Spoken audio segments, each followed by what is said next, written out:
వారి అమూల్యమైనటువంటి ప్రసంగాన్ని ఇవ్వాల్సిందిగా రిక్వెస్ట్ చేస్తున్నాము సార్.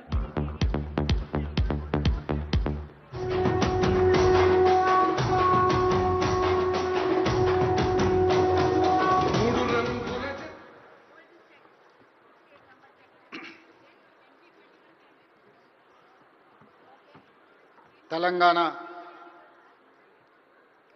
గద్దర్ ఫిల్మ్ అవార్డ్స్ 2025 దాదాపుగా 14 సంవత్సరాల తర్వాత తెలంగాణ రాష్ట్ర ప్రభుత్వం ఈ అవార్డు కార్యక్రమాన్ని నిర్వహించాలని సినీ పరిశ్రమకు సంబంధించిన ప్రముఖులు, ముఖ్యంగా యువమిత్రులు దిల్ రాజు గారు ఈ ప్రతిపాదనను తెలంగాణ రాష్ట్ర ప్రభుత్వం దృష్టికి తీసుకురావడం జరిగింది. దీనికి సంబంధించి ఈనాడు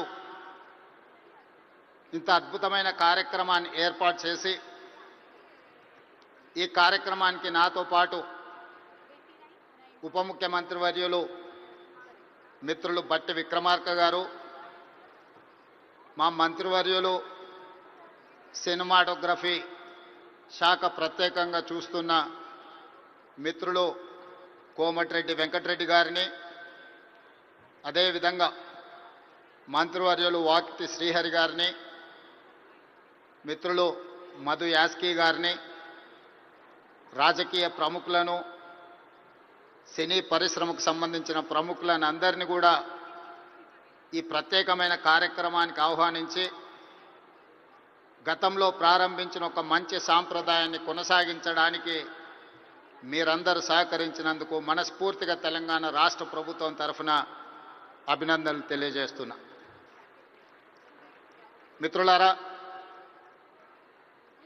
కాంగ్రెస్ పార్టీ, కాంగ్రెస్ ప్రభుత్వం పరిశ్రమను ఎప్పుడూ గౌరవించి మీకు అవసరమైన అన్ని వసతులను ఏర్పాటు చేయడమే కాకుండా మిమ్మల్ని అభినందించాలనే ఆలోచనతోటి 60 సంవత్సరాల క్రితం, నాకు తెలిసినంత వరకు సినీ ప్రముఖులకు ఇంకా బాగా తెలియాలి, 1964లో తెలుగు సినీ పరిశ్రమను గుర్తించడానికి డైరెక్టర్లను, నటులను, అదేవిధంగా ఇతర కళాకారులను గుర్తించాలి, గుర్తించిన వాళ్లకు అవార్డులు ఇవ్వాలి, ఆ అవార్డులకు నంది పేరు పెట్టాలి అని చెప్పి 60 సంవత్సరాల క్రితం ఆనాటి ప్రభుత్వం నిర్ణయం తీసుకొని ఆ సంప్రదాయాన్ని 14 సంవత్సరాల క్రితం వరకు ఎవరు ఉమ్మడి ఆంధ్రప్రదేశ్కి ముఖ్యమంత్రి అయినా ఈ కార్యక్రమాలను నిర్వహించుకుంటూ వచ్చిండ్రు.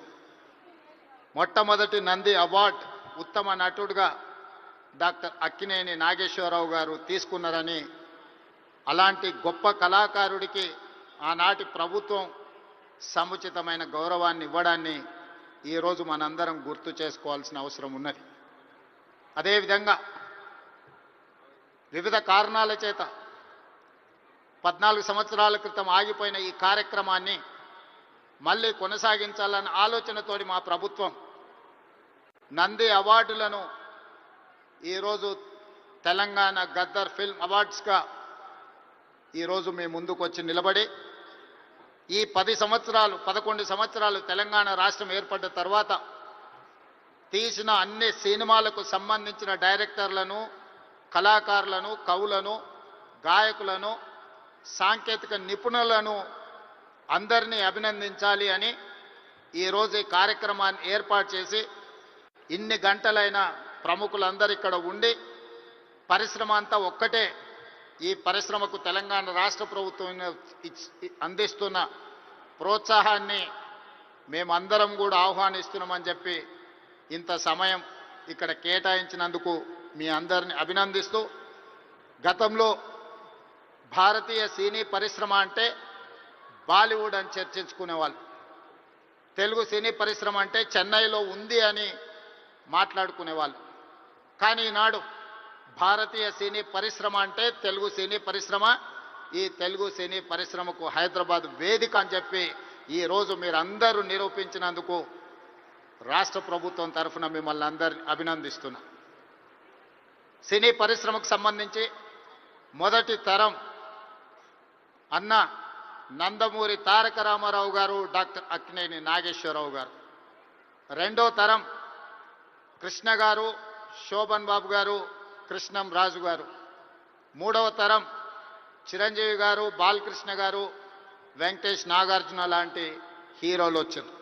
ఈనాడు నాలుగో తరం సినీ పరిశ్రమ ఇక్కడ ఉన్నది. నాలుగో తరంలో పవన్ కళ్యాణ్ గారు కావచ్చు, మహేష్ బాబు కావచ్చు, లేదా అల్లు అర్జున్ కావచ్చు. మీరందరూ ఈనాడు తెలుగు సినీ పరిశ్రమకు నాలుగో తరం ప్రాతినిధ్యం వహిస్తున్నారు.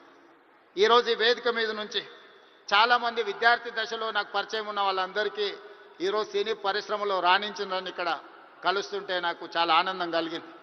బన్నీ కావచ్చు, వెంకట్ కావచ్చు, అశ్విన్ దత్ గారి అమ్మాయిలు, లేకపోతే వాళ్ళ అల్లుడు నాగ వైష్ణవ్ కావచ్చు, వీళ్ళందరూ యంగ్ ఏజ్లో కాలేజ్ డేస్లో ఉన్నప్పటి నుంచి వీళ్ళందరూ నాకు తెలుసు.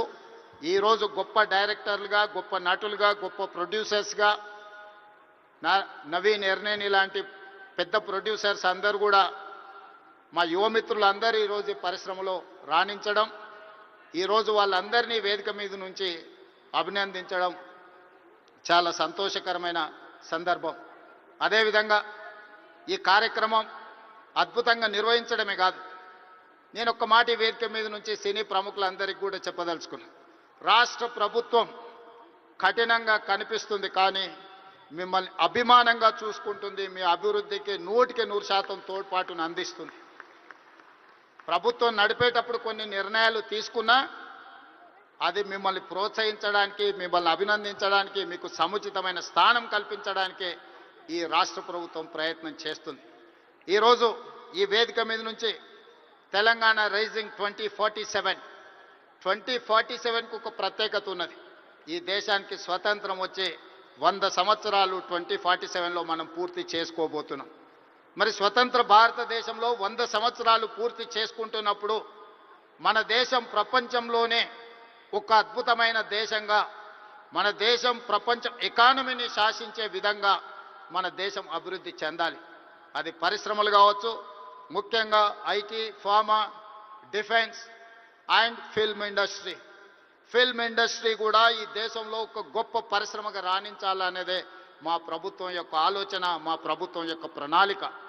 అందుకే ఈరోజు ఈ వేదిక మీద నుంచి మీకు అందరికీ ఒక మాట నేను స్పష్టంగా చెప్పదలుచుకున్నా. నేను మొన్న జరిగిన నీతి ఆయోగ్లో ప్రధానమంత్రి గారికి చెప్పిన 2047 ఏదైతే విజన్ ఉందో 2047కి తెలంగాణ రాష్ట్ర ప్రభుత్వం $3 ట్రిలియన్ ఎకానమీగా అభివృద్ధి చెందాలి. 2035 లోపల $1 ట్రిలియన్ ఎకానమీగా తెలంగాణ రాష్ట్రాన్ని అభివృద్ధి పదం వైపు నడిపిస్తాం. 10 సంవత్సరాలు తిరిగే లోపల $1 ట్రిలియన్ ఎకానమీకి చేరాలన్నా 2047కి $3 ట్రిలియన్ ఎకానమీకి తెలంగాణ రాణించాలి అనంటే సినీ పరిశ్రమ గొప్పగా అభివృద్ధి చెందాలి. ఈరోజు హాలీవుడ్ అంటే అమెరికాకి వెళ్తున్నాం, బాలీవుడ్ అంటే ముంబైకి వెళ్తున్నాం. నేను అడుగుతున్న మిత్రుల్ని, రాజమౌళి గారిని, ఈరోజు ప్రపంచమే గుర్తించే విధంగా అద్భుతమైన సినిమాలను తీయగలిగిన మీరు ఆ పరిశ్రమను ఎందుకు ఈ గడ్డ మీదకి తీసుకురారు అని నేను మిమ్మల్ని అడుగుతున్నా. ఈరోజు రాష్ట్ర ప్రభుత్వం మీకు అండగా నిలబడ్డది. హాలీవుడ్ అమెరికా కాదు, బాలీవుడ్ ముంబై కాదు, హాలీవుడ్ బాలీవుడ్ హైదరాబాదు గడ్డ మీద ఉండాలి. మీకేం కావాలనో నాకు చెప్పండి, రాష్ట్ర ప్రభుత్వం మీకు అండగా నిలబడుతుంది. ఒక ఐటీ పరిశ్రమను, ఒక ఫార్మా ఇండస్ట్రీని, ఒక డిఫెన్స్ ఇండస్ట్రీని ఏ రకంగా ప్రోత్సహించినామో ఈరోజు ఫిల్మ్ ఇండస్ట్రీని అదే విధంగా ప్రోత్సహిస్తాం. మీకు కావాల్సిన ప్రణాళికలు అందిస్తాం. ప్రణాళికలు మీరు రచించండి. మా విజన్ డాక్యుమెంట్లో, తెలంగాణ రైజింగ్ 2047 విజన్ డాక్యుమెంట్లో ఫిల్మ్ ఇండస్ట్రీకి ఒక చాప్టర్ ఇస్తాం. ఆ చాప్టర్ని రాయాల్సిన బాధ్యత సినీ ప్రముఖులకు, ఇక్కడ ఉన్న పెద్దలందరికీ ఉంది. మీకేం కావాలనో నాకు చెప్పండి. నేను ఈరోజు చెప్తున్నా, ఇక్కడ నుంచి 22 సంవత్సరాలు, ఈ 22 సంవత్సరాలు క్రియాశీలక రాజకీయాలలో నేను ఉంటా. ఏ హోదాలో ఉన్నా మీకు అండగా నిలబడతా. ఈ పరిశ్రమను అంతర్జాతీయంగా అభివృద్ధి చెందడానికి అవసరమైన అన్ని ప్రణాళికలను, అన్ని రకాల మిమ్మల్ని ప్రోత్సాహకాలను, మీకు అవసరమైన వసతులను ఏర్పాటు చేయడానికి తెలంగాణ రాష్ట్ర ప్రభుత్వం సిద్ధంగా ఉంది. ఈరోజు vision document Telangana means business, Telangana ఎవరైనా రావచ్చు, ఎవరైనా వ్యాపారం చేసుకోవచ్చు, ఎవరైనా వ్యాపారంలో రాణించవచ్చు. ప్రపంచ దేశాల నుంచి ఈరోజు ఫార్చ్యూన్ 500 కంపెనీస్లో 85 కంపెనీల ఫుట్ఫాల్స్ ఈరోజు తెలంగాణ రాష్ట్రంలో ఉన్నాయి. దేశంలో ఏ సిటీలో కూడా 500 ఫార్చ్యూన్ కంపెనీలలో 85 కంపెనీలు ఉన్న సిటీ హైదరాబాద్ సిటీ. ఈరోజు మెట్రోపాలిటన్ సిటీస్ చాలా సందర్భాలలో మాట్లాడుతుంటారు, బెంగళూరుతో పోటా, అమరావతితో పోటా, ముంబై, చెన్నై, లేకపోతే ఢిల్లీ అని. నేను చెప్పదలుచుకుని ఏవి నాకు పోటీ కాదు, వీళ్ళంతా మా సోదరులు. నా పోటీ న్యూయార్క్తోని, టోక్యోతోని, జపాన్తోని, సౌత్ కొరియాతోని, చైనాతోని పరిశ్రమలలో పోటీ పడదలుచుకున్నాను. అభివృద్ధిలో సౌత్ కొరియాతో పోటీ పడదలుచుకున్నాను. జపాన్లో టెక్నాలజీలో పోటీ పడదలుచుకున్నాను. ఇది మా విజన్ డాక్యుమెంట్. తెలంగాణ రైజింగ్ 2047 ఒక విజన్ డాక్యుమెంట్ తయారు చేస్తున్నాం. మా మిత్రుడు దిల్ రాజు గారికి నా సూచన, అందులో ఒక చాప్టర్ సినీ పరిశ్రమకు ఉన్నది. ఆ సినీ పరిశ్రమకు సంబంధించిన చాప్టర్ మీ ప్రముఖులందరూ కలిసి మీకు ఏం కావాలనో చెప్పండి. తెలంగాణ రాష్ట్ర ప్రభుత్వం మీకు అండగా నిలబడుతుంది. నా కళ్ళతోని 2047 15th ఆగస్ట్ రోజు $3 ట్రిలియన్ ఎకానమీని చూసినాక ఆ రోజు నేను రాజకీయంగా ఆ రోజు చాలా ఆనందంగా మళ్ళీ సినీ పరిశ్రమ వేదికను ఏర్పాటు చేసి నేను చెప్పింది ఇంతవరకు ఏది మిస్ కాలేదు. ఇంతవరకు నేను ఆలోచన చేసింది, నేను సాధించాలనుకున్న దాంట్లో ఎందులో కూడా ఇంతవరకు నేను ఫెయిల్ కాలే. నా సక్సెస్ రేషియో 100%. అంతెందుకు, ఇక్కడ అశ్విందత్ గారు అమ్మాయి ఉంది. అమ్మాయి కాలేజ్ స్కూల్కి పోయేటప్పుడు నాకు బాగా తెలుసు. అమ్మాయితో నవ్వుతూ అనేవాడు, నువ్వు రెడ్ల అమ్మాయిని పెళ్లి చేసుకుంటావమ్మా అని. సరిగ్గా రెడ్ల అబ్బాయిని పెళ్లి చేసుకొని ఇప్పుడు వేద మీదకి వచ్చింది. 20 years బ్యాకో 25 years బ్యాకో నేను చెప్పిన అమ్మాయికి, నాకు తెలిసినంత వరకు. సో నేను ఒకసారి చెప్పిన అంటే 100% అది జరుగుతుంది. 2047కి $3 ట్రిలియన్ ఎకానమీకి మనం చేరుకుంటాం. మీరు కష్టపడితే బాలీవుడ్, హాలీవుడ్ హైదరాబాద్కి వస్తుంది. దానికి సంబంధించి మా వైపు నుంచి సంపూర్ణమైన సహకారం ఉంటుంది. ఈరోజు గద్దరన్న అంటే ఒక చైతన్యం, గద్దరన్న అంటే ఒక విప్లవం, గద్దరన్న అంటే ఒక వేగు చుక్క. గద్దరన్న స్ఫూర్తితోని ఈరోజు తెలంగాణ రాష్ట్రాన్ని మేము సాధించుకున్నాం. జయ జయ హే తెలంగాణ అందించిన అద్మశ్రీ, ఈరోజు జై బోలో తెలంగాణ అందించిన గద్దరన్న మాకందరికీ స్ఫూర్తి. అలాంటి స్ఫూర్తితోనే మేము పోరాటం చేసినాం. ఈ పోరాటం ప్రజల కోసమే, ప్రజలకు అవసరమైన సంక్షేమాన్ని, అభివృద్ధిని అందించడానికి నిత్యం వారిని స్ఫూర్తిగా తీసుకుంటాం. ఈరోజు తెలంగాణ గద్దర్ ఫిల్మ్ అవార్డ్స్ తీసుకున్న వాళ్ళందరినీ కూడా నేను మనస్ఫూర్తిగా అభినందిస్తున్నా. ఈ తెలంగాణ నిర్మాణంలో, ఈ తెలంగాణ అభివృద్ధిలో మీరందరూ భాగస్వాములు కావాలి. గతంలో ఏమైనా అంశాలు ఉన్నా వాటన్నిటిని పక్కన పెట్టండి. మనందరం కలిసికట్టుగా అభివృద్ధి పదం వైపు నడవాలి.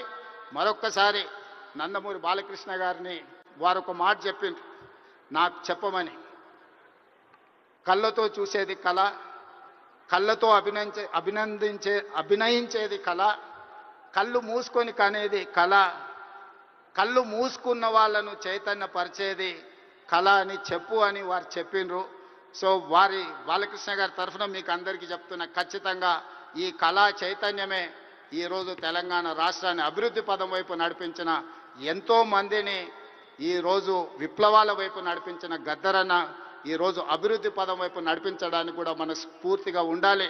మనస్ఫూర్తిగా గద్దరన్న కుటుంబాన్ని ఈరోజు అభినందిస్తూ ఆ కుటుంబానికి కూడా రాష్ట్ర ప్రభుత్వం అండగా నిలబడుతుంది. చివరగా ఒక విజ్ఞప్తి మా ఉప ముఖ్యమంత్రి గారికి.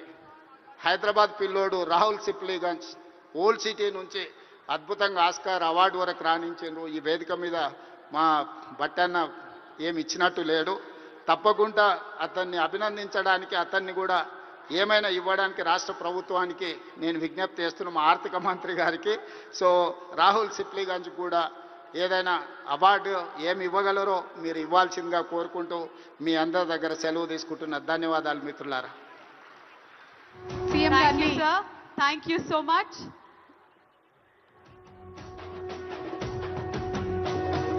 మూడు రంగుల జెండా పట్టే సింగమోలే